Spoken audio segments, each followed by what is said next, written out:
Okay, so I know this is going to be a small sample size, but this video here on the left is just in the lab, just kind of getting some work done. Obviously, you can see that I got a King of the Hill, and then this video on the right, this is a 100-mile-an-hour pull down. I'm notoriously known for like having an unreal pull down velocity and a long toss number, and then getting on the mound and it kind of not being exactly where I want.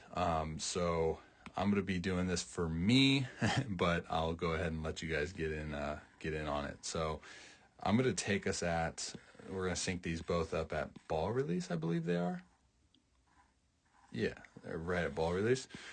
So something that I've been noticing a lot lately and really trying to hammer it down is what I'm going to be talking about with like loading this back hip. Way better in a pull down or a long toss. Obviously there's forward momentum, there's added acceleration, and that obviously promotes more arm acceleration, more layback, but I want to kind of specifically be looking at the loading posture of the hip and how you're going to see it really well in this video, and how like I store up energy a lot better in my drive leg, and then I do a lot better job in my pull downs of snapping that much more violently, like unloading my pelvis and the rotational energy a lot more violently than I do in just a regular leg lift, whether it be flat ground or mount. It's very similar. So this is what we're going to see right here. So you get this external sense of stability as I slam this foot down, and then boom, you're going to see this loading pattern, roughly the same. I'm a quad dominant loader. You can just see by like my knee positioning.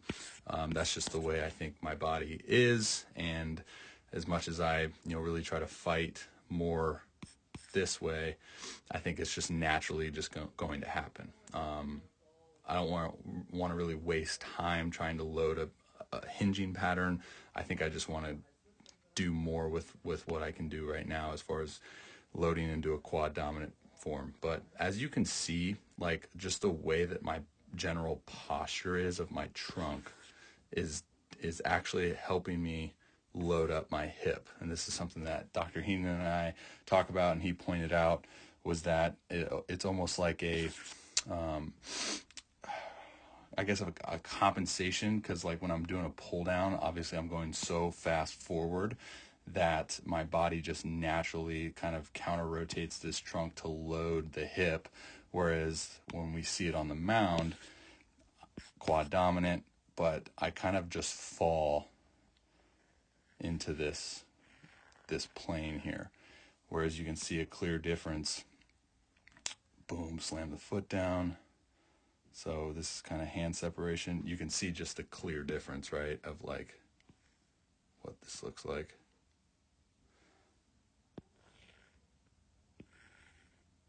So even though I'm a very quad dominant, load pattern, I'm still actively engaging and loading my hip much better in my pull down. And you can just tell, right, if we take this away, you can just tell by the way that my trunk is stacked, I guess the word would be. That helps aid in that, right? Now, there's also the mental component of this, knowing that in my pull down, I'm trying to express as much power output as possible. So this is just a natural like loading pattern that you'll see from me. Same thing as my long toss. And then when I throw, something like this, that my loading pattern isn't quite where it is in the pull downs or a long toss, because I do believe that this video in particular, I'm not loading as if I'm trying to express as much power output as possible. This is really apparent when I do like a long toss video. So we got the hip load. That's obviously a huge difference. But now the next thing that I see is, watch this move.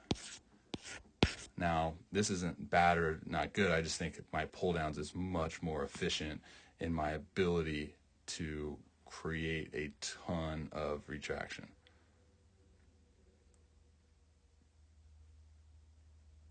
So you see how like I'm still like these views are very similar, right? So I'm still going back, and obviously the way that my hand is being delayed here, I don't even know if it's delayed. I think it's just adding the acceleration is helping the timing aspect of this. But this is a huge difference in my personal opinion. Let's try to get you at front foot strike. I said you, and it's definitely just me. So I think this is a huge difference in terms of this angle here. Right? Just because look how much more stretch I'm creating compared to this one. Like obviously, like my motor pattern is good in terms of creating stretch and separation, but just like look how much difference this is. Right? And then I want to show one last thing in terms of this snapping I was referring to earlier. So I look at kind of this mound view as just a falling into hip internal rotation, whereas I look at this as like a snap of the internal rotation, right? So it's like hold, and then you see this like wham, wham. And now my internal rotation capacity is like drastically more, right?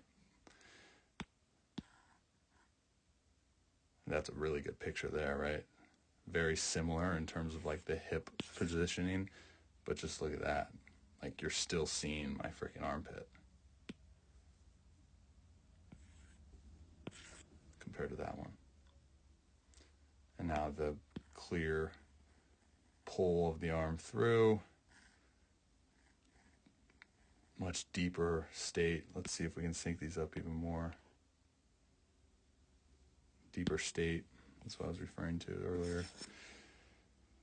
Added acceleration, adds into the shoulder external rotation, lay back, and then boom. So let's sync these up. And now look at the overall posture of this pull through. Like obviously I have that, that trunk, lateral trunk tilt, but I just have so much more energy expressing through the baseball. And my trunk rotation, trunk flexion is bringing the arm into an actual deeper state of acceleration and deceleration.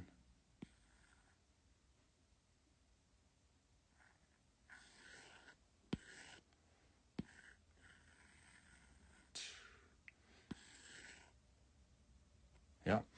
All right. Well, let me know. I'm going to be hammering this in the weeks to come before my winter ball season. So hopefully we can make some more comparisons. Right now I'm like 94, 95 in bullpens off the mound, and pull downs I'm 100 plus. So we need to bridge the gap a little bit.